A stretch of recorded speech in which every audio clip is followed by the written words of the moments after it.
Hello everyone. India today is the fastest growing large economy. And if this momentum were to continue, there is a view that India, when we celebrate 100 years of independence, we would be the third largest economy. In fact, there is a book in the market authored by Economist and Executive Director of IMF, Professor K.V. Subramanian, who's of the opinion that India is on the right trajectory. Yes, our ambitions may be too much, but it is achievable.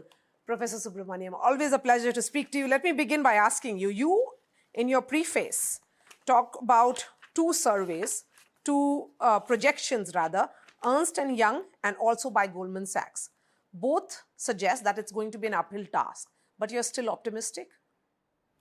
So thanks a lot, Marya, for reading the book and for discussing about it.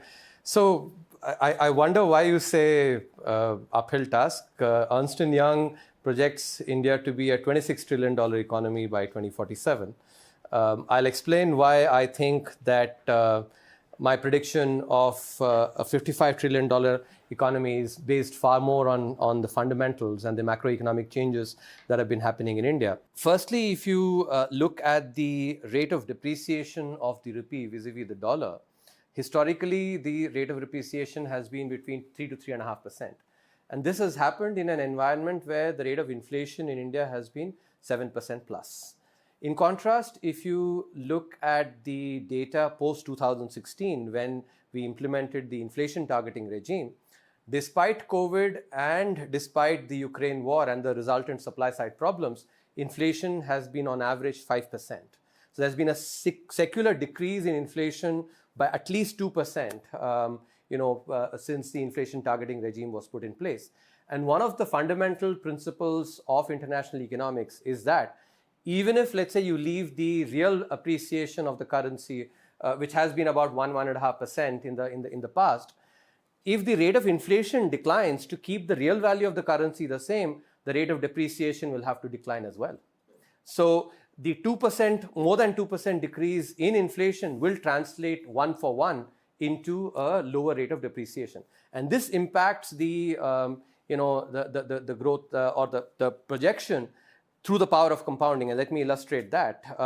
So if you assume 7% growth in real terms, 5% inflation, that's 12% in nominal rupee terms, and take the historical rate of depreciation, which is what Ernst & Young uses, 3% rate of depreciation. And we know very well that the depreciation robs value in dollar terms compared to rupee. So subtract that, 12 minus 3 is 9. There is this rule of 72, which actually tells you how many years it takes to double your money given the rate of growth. At 9% rate of growth, 9 times 8 is 72. So GDP doubles every 8 years. You make this comparison with China, and you refer to it saying that, how they set up a target in 2007, and despite the global financial crisis, they were able to achieve the GDP numbers. But again, that's not a country or economy that we refer to these days. Why do you refer to China at all? So I refer to China, not only China, but other countries as well. As I mentioned in my response to your earlier question, explaining how the $55 trillion economy can come about, that depends on us growing at 8% from here on. That is ambitious, but achievable. And China is actually mentioned as a case of a country starting from 2007. And why do I choose 2007? Because their GDP per capita was almost identical, to what India's is today. So in other words, that's an apples to apples comparison. The economy was at almost of a similar, level in terms of GDP per capita. Then over the next, close to 2 decades, despite the global financial crisis, despite COVID and the other, shocks that have come to global demand, they've grown at close to 8%. What is the learning that we can take from there? That good policy, and their growth was actually driven a lot by domestic investment and also exports. Those were the two big engines that drove their growth. And it required good policy for them to actually enable these two growth drivers. So the lesson from there is that for us, much like we've implemented in the last 10 years, good policy, if we can double down on good policy, then we can produce that growth as well. But that is not the only argument that I provide for why we can actually deliver this kind of growth. If you look at the Indian economy, anywhere between 2/3 to 3/4 of our economy is still informal. And we know very well that informal sector firms are far less productive compared to the formal sector firms.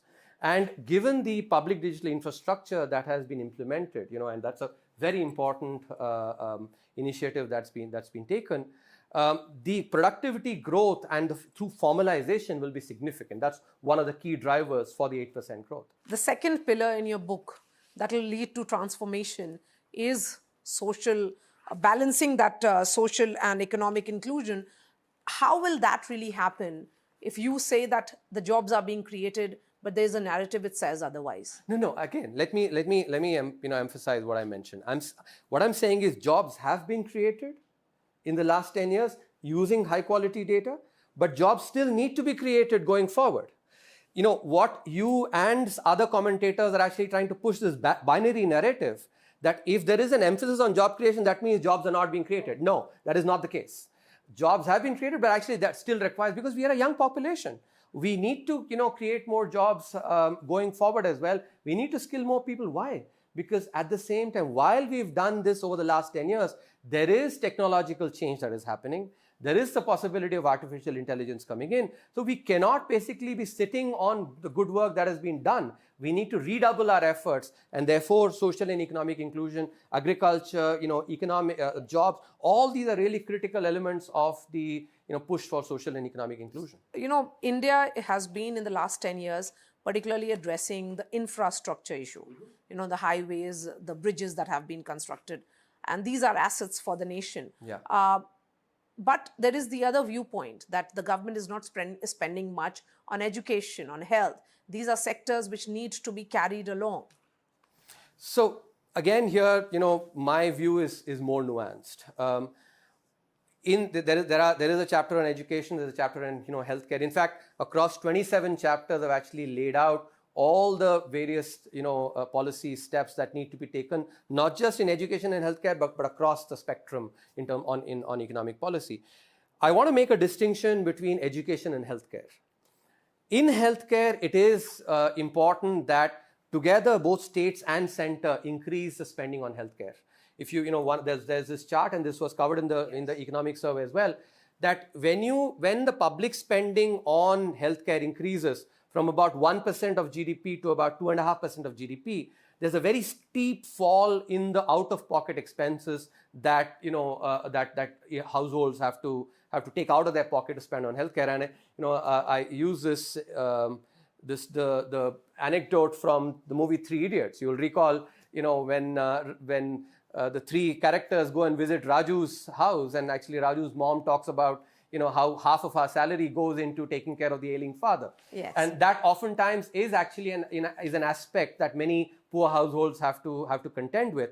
Therefore, increasing the spend on healthcare to about 2.5% to 3% of GDP, states and center together, is important.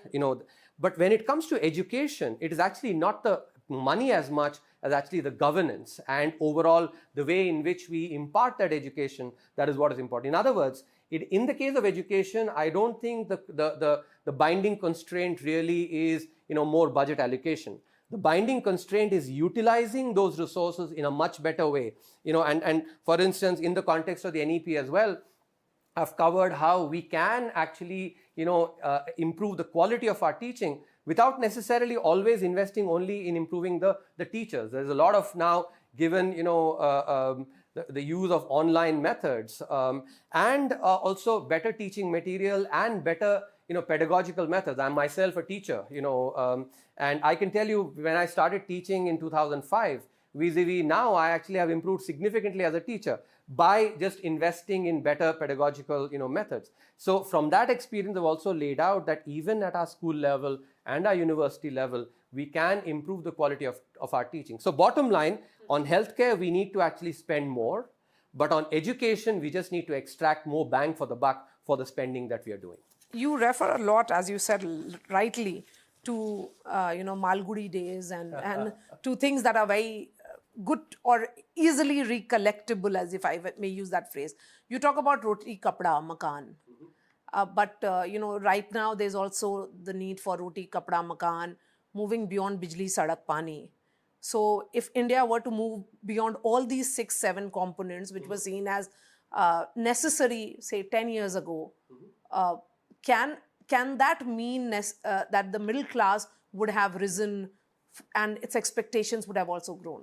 Indeed. And I think what we are seeing, if we look at the kind of narratives that happen post-policy measures, it is reflecting an aspirational middle class that is also voicing, now they're not just happy getting roti, kapda, makan or bijli, these are things, or for instance, are having a their own toilet at home, getting electricity. These are aspects, these were absolutely basic necessities that actually were required, and they've been covered. And you would recall in the 2021 economic survey, we had this basic necessities, bare necessities index, and we had shown how those have improved. So aspirations have improved, and that is why jobs, I think, and especially high quality jobs, are incredibly important. And therefore, in the book, across multiple chapters, I emphasize the importance of manufacturing. You will see commentary that oftentimes there are others who actually possibly contend that India has missed the manufacturing bus, and therefore we should not be investing in manufacturing. I am absolutely clear on this, that manufacturing is really critical. If you're going to have a middle class that's going to grow, and it will, even if we are going to be, let's say, growing only at 6%, we become a $30 trillion economy, we will still have a large middle class that will require refrigerators, televisions, two-wheelers, four-wheelers. And these are all, if we don't manufacture them here in India, we'll have to import all of those. And that will mean a much higher trade deficit, much higher current account deficit, and all the resultant outcomes as well. Just from that perspective, but from an even bigger, perspective, which is jobs are really critical. And I think the research in economics shows across, and I've cited research from some various sources, that manufacturing sector growth is really critical for job creation in the economy. But then are we prepared for artificial intelligence, particularly its arrival in India, given that we have challenges on the job front? So here, I must mention that oftentimes the narrative on artificial intelligence is either one of dismissal, that it's not going to have much impact, or of just fear mongering. The reality is somewhere in between. And I think, so as is my wont, I cite this wonderful movie, I don't know whether you've watched, but I did watch when I was a young kid, Naya Daur, where, famous thespian Dilip Kumar. It actually has that movie has a storyline which actually captures technological change. Dilip Kumar runs a horse, basically is a horse rider, a tonga that we talk about. And the villain in that actually is somebody who wants to bring a bus, and it's a race between the two. So this narrative about technology or capital replacing labor has been there always. And I think that is an important aspect. Even when you think about more, recently ATM machines, for instance, replacing, physical tellers who are there in our banks.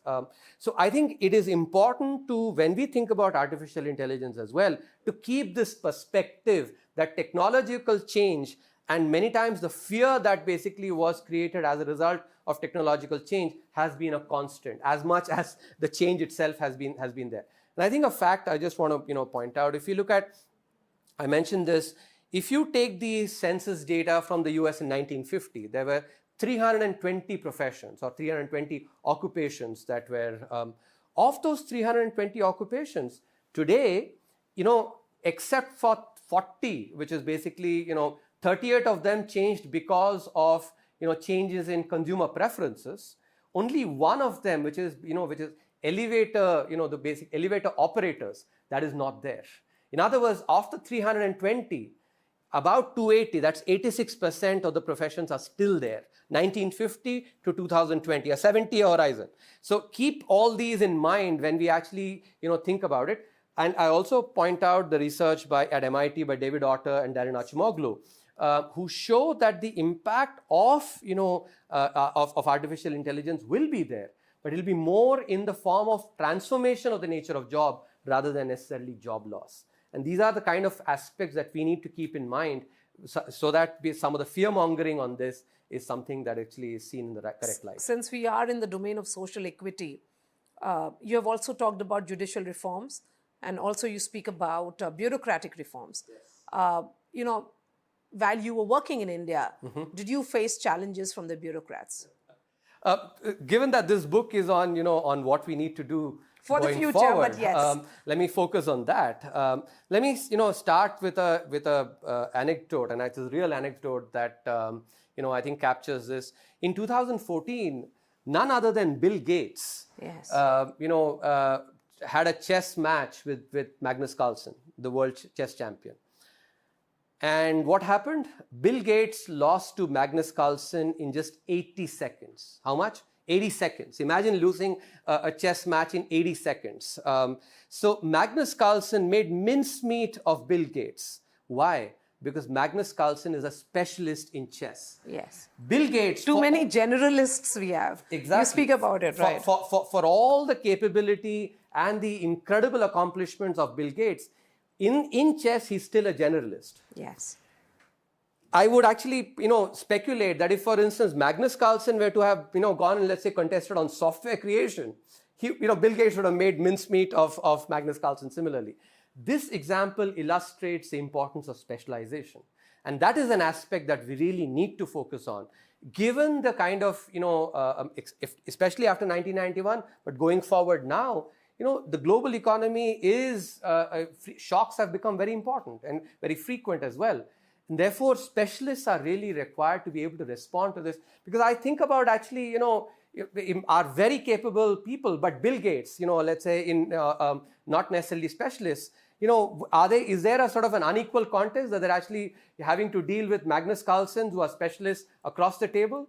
And therefore, the importance of emphasis on specialization, I think, is really, really critical in the, when we talk about bureaucracy, and I think some of the recent developments, I think, I didn't anticipate any of those when I was writing the book, I think makes this all the more germane that the focus on specialization and all the policy steps that need to be taken to enable the specialization in the bureaucracy, I've covered that as well. So, since you're talking about the steel frame, and they actually play that very, very decisive and crucial role. MSMEs, startups, all big words, all great words. But when it comes to translation, and I'm going to go back to the idea of social equity because I think that's very, very intrinsic to what you say is going to be the growth of India. Can a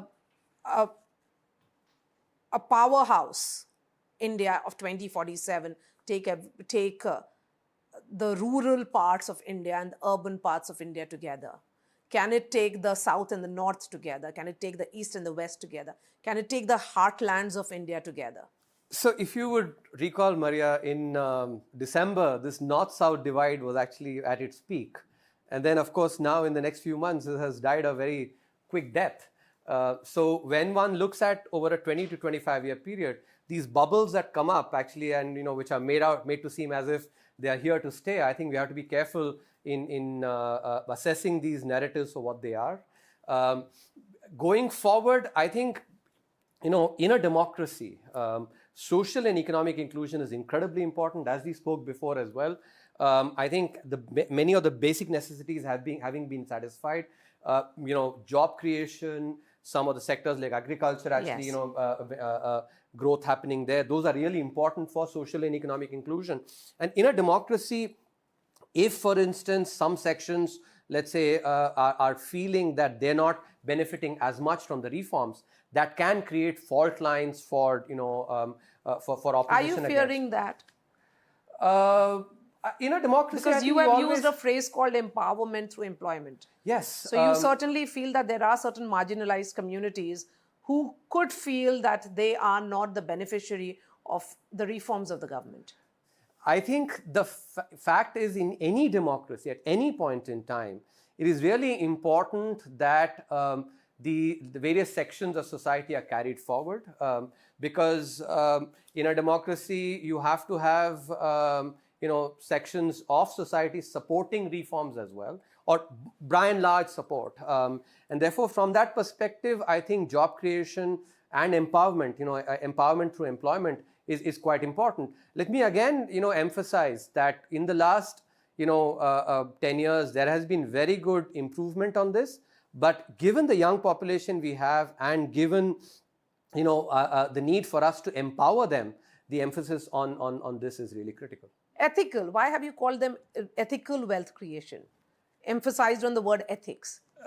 Because if you would recall, in the period before 2014, the kind of crony lending that happened, the overhang of that is something that all of us felt pre-COVID. It led to decline in investment as banks basically responded to that by reducing credit, and that reduced investment rate and thereby the growth rate. So I think we've seen these episodes when the private sector does not indulge in or indulges in not so ethical practices, that has a very large overhang. And in order to avoid some of these phenomena of where we accelerate and then we put a brake, if we have to ensure that we actually consistently have our foot on the accelerator, it is really important that wealth creation is ethical as well. My last couple of questions here, conflict or convergence, and you also speak about inequality and growth, something that we have been talking, repeatedly here. Yeah. It's also because we have a changed political dynamic in the 18th Lok Sabha, given the numbers that are there in the government, and rather very aggressive opposition, which is seeking far more accountability and answers from the government. What do you see will be the challenges and opportunities for this government, particularly which is a coalition government going ahead? So on this, let me point out that, again, as I've mentioned, in the preface itself, one of the things that we have to be careful about is to not cut paste either policies or narratives from the advanced economies. If you see the narrative on growth, and people like Thomas Piketty, etc., make a big thing about inequality, and from their prisms, advanced economy prisms, advocate stuff for India, which actually doesn't work very well. Why? Because this was shown in the 2020-21 economic survey, and the evidence is there here as well. In the advanced economies, higher inequality does correlate very strongly with lower socioeconomic indicators. But in India, when you go and use the same indicators and correlate inequality with these indicators, you do not find correlation at all. In this episode, in Malgudi Days, Swami, the main character, actually runs to his mother saying that, I'm not going to study for mathematics anymore because I got 100 out of 100, but 20 marks were taken away from me and given to my friend Shankar so that both of us can have 80. And Shankar runs basically and says, I don't have to study anymore because anyway I'm going to get 20 marks. And so, both incentive of those who, the person who was working hard, Swami, and the person who was not working as hard have been dampened as a result. I think this is an aspect that our demagogues actually especially need to pay very careful attention to. That inequality, firstly, as I said, transporting narratives that are prevailing in the advanced economies, given the stage of development they are in, is not necessarily something which is optimal. But at the same time, also keep in mind the impact on incentives, and when we talk about some of these conversations. So, Professor Subramanian, I'm sure in 2047 India, you will say, I told you so. So if India is an economic... I would love to do that. If India is an economic powerhouse in 2047, what is the status of developed economies in 2047? So,